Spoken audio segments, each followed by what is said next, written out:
We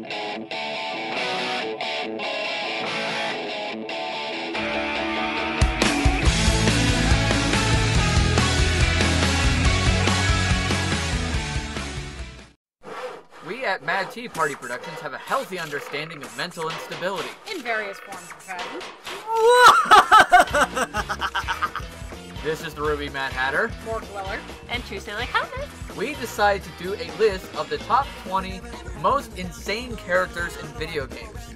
Now this is only our opinions. They are based on games we have played. So it is likely we do not have characters from every game on here. The rules are quite simple. Only games we've played, and only one per franchise. Without further ado, let's get started!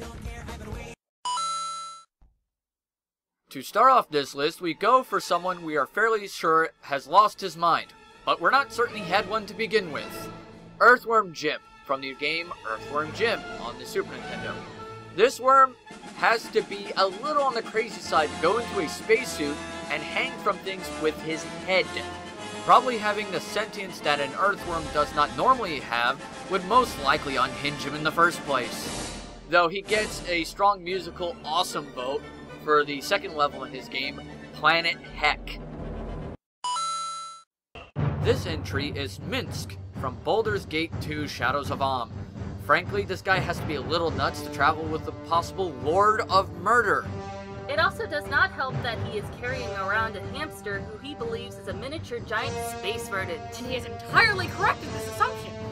Right. Okay. While he has lost his mind a bit, he more than makes up for it with the fact that he is a powerhouse in the game. I kept him in my party through almost the entire game, as he was one of the best upfront fighters in the game. So I guess his insanity works for him.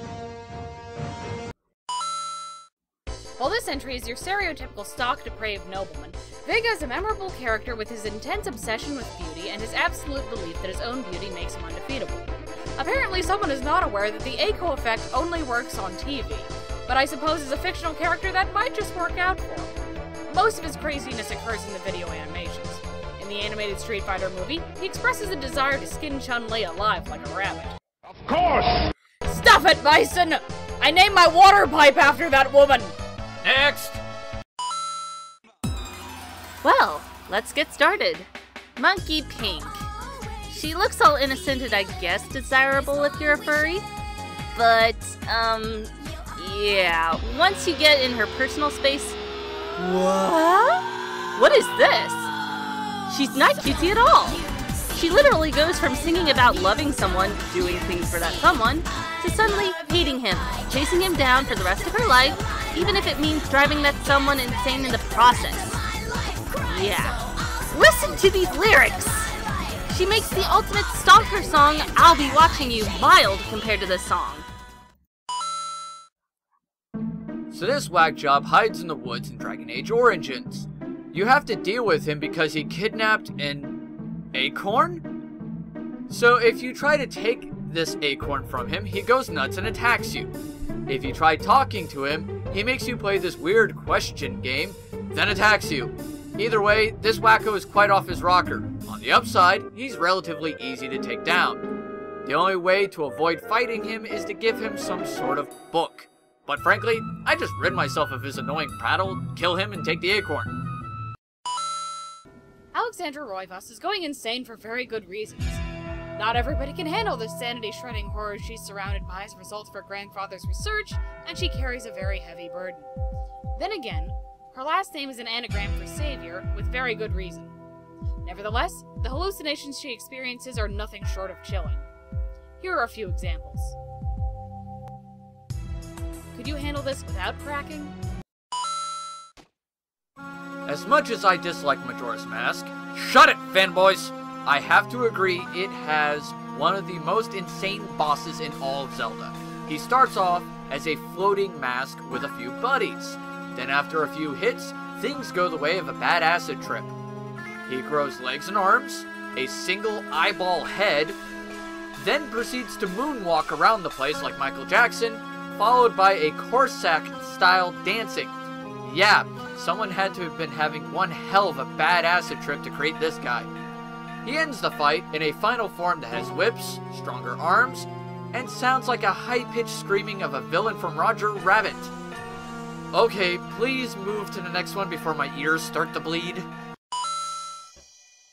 Well, she normally does not seem like a bad person at first, just an opera singer trying to make a living in New York City.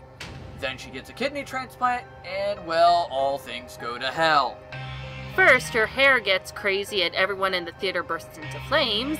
What does she do while this is going on? She is still singing opera, as if nothing was wrong. She then proceeds to go the rest of the game getting pregnant with a devil child that's supposed to be the ultimate being, as well as force animals to mutate near her and send them for you to deal with. Fun. She also fights you herself several times, still singing while trying to murder you. Now that is dedication to your art. The Dollmaker is the Wonderland manifestation of Dr. Angus Bumby, a psychiatrist that specializes in using experimental therapies to make his patients forget about their past and supposedly move beyond their traumas. Unlike the raving lunatics that accompany him on this list, his calculated nature and absolutely warped sensibilities make him especially horrifying. Alice is his prized patient, even if her connection to Wonderland prevents her from leaving her nightmares behind. Of course, he has an ulterior motive in wanting Alice to forget about the fire in the little home. Years ago, Angus developed an obsession with Alice's older sister, Lizzie, that culminated in him breaking into the little home and raping her, then setting the entire house ablaze, killing everyone but Alice. He uses his skills as a therapist to manipulate his many young patients into rape slaves incapable of memory for his depraved, high-paying clientele, and he asserts that his actions are a service to the community.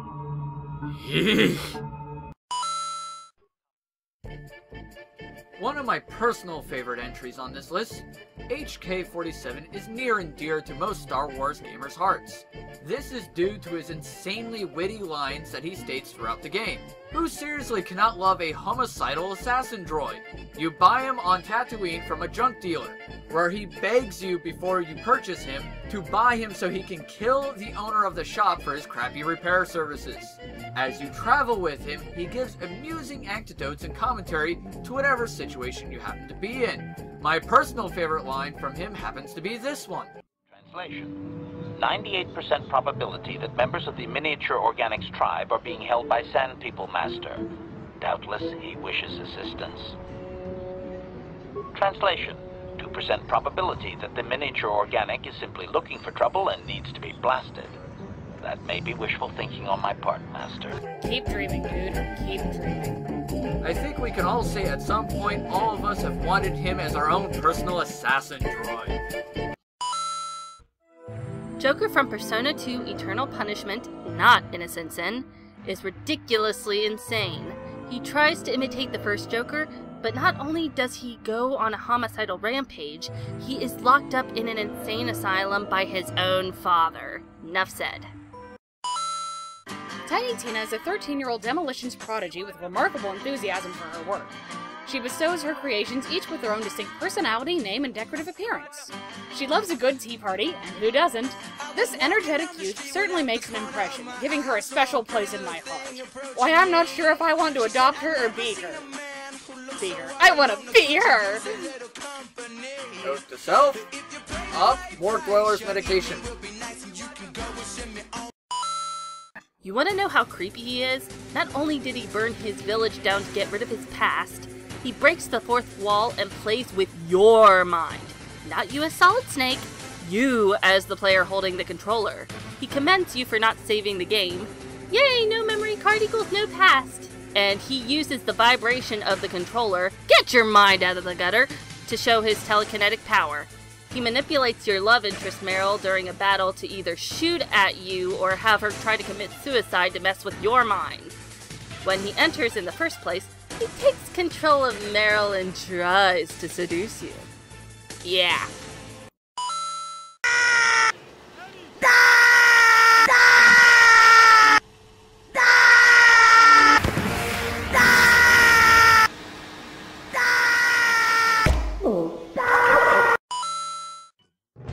Tira in the Soulcalibur series is a combo character, capable of stringing together long chains of hits to keep her enemy from reacting. Her fighting style is called the Dance of Death, And while she also has a move called the Kiss of Death as well. She is rather crazy due to the fact that she got a bit too close to Soul Edge, and likes it a bit too much. She is frequently looking for new hosts for Soul Edge, and takes great delight in hearing her enemies scream and beg for mercy before she ends their lives. She kind of reminds me of Harlequin from Batman, but with a hula hoop of death instead of guns. GLaDOS raises the question at what moment intelligence is no longer artificial, and suggests that with self-awareness there is a certain aspect of accompanying madness. Her obsessive behavior, for science, and callous demeanor earn her a spot on this list and in my robot-loving heart. Not only does she first help the main character, but tortures her. She constantly makes false promises of delicious chocolate cake that can never come to be. The only way to get this damn cake is through an Easter egg. I would hug this entry if I weren't afraid to touch him. Yep, Max is insane. And all the more adorable for it. He is one of the co-stars in the series Sam and Max. LucasArts did a great job in making these games. They added a style of humor in adventure games that was not in adventure games up to this point very well. His constant chaos and insanity create some very humorous scenes in any game he's been in. By his interrogation methods, or providing insight into his disjointed world, Max's contribution to the game proves invaluable. It also helps that you can use Max like an item for some rather hilarious effects. Well, let's begin this flame war. His mention is obligatory. Simply put, he is crazy, don't get us wrong, but too many people, we think, make him out to be much crazier than he actually is. Granted, being inspired by the Joker ensures a certain level of crazy. His laugh is so memorable from the Super Nintendo games, which was not even a proper laugh, just a collection of noises that sounds like a laugh. He makes a credible villain by many actions. One is poisoning a river.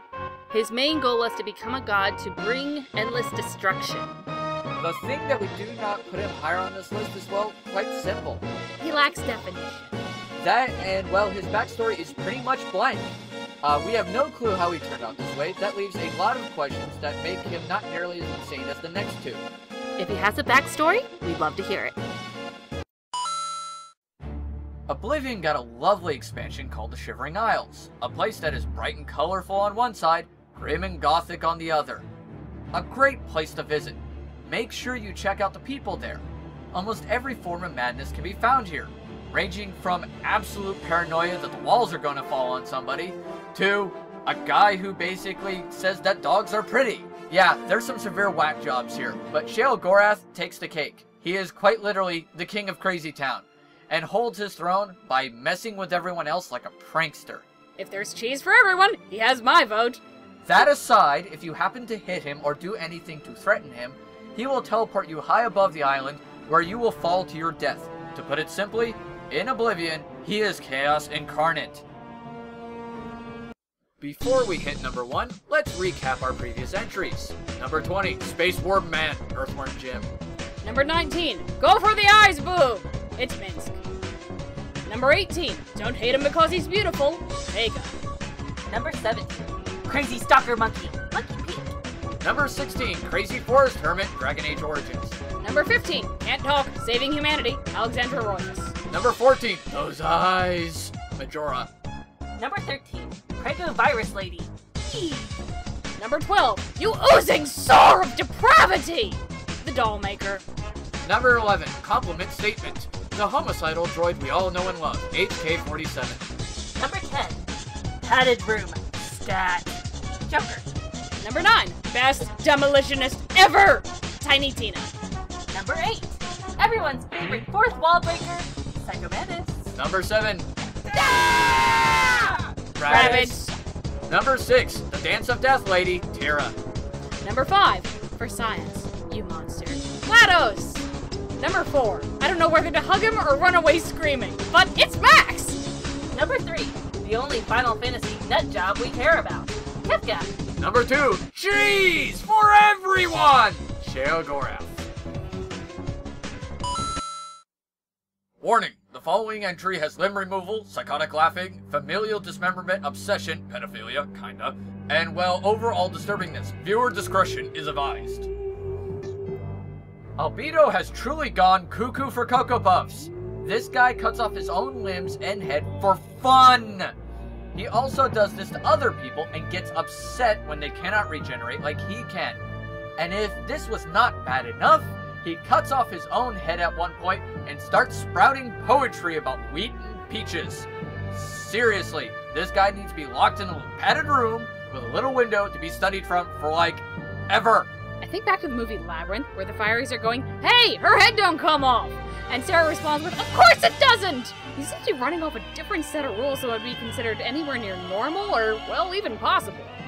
Yeah, he does have an obsession with detaching his head, doesn't he? He does this twice in the series. Xenosaga is a 3-part series. What makes him even more insane is that you can never tell if he is a good guy or a bad guy as time goes on. In the first game, he is definitely a bad guy with an obsession with his brother Rubido, also known as Junior to the party, and Momo because Rubido has an attachment to Sakura, the human she was based off of.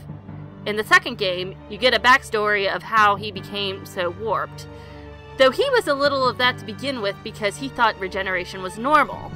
He goes crazy after he knows not everyone can do this. Afraid of his brothers leaving him alone, he hates the universe. In the end of the second game, when you beat him, he makes you wonder if he really is as bad a guy as all that.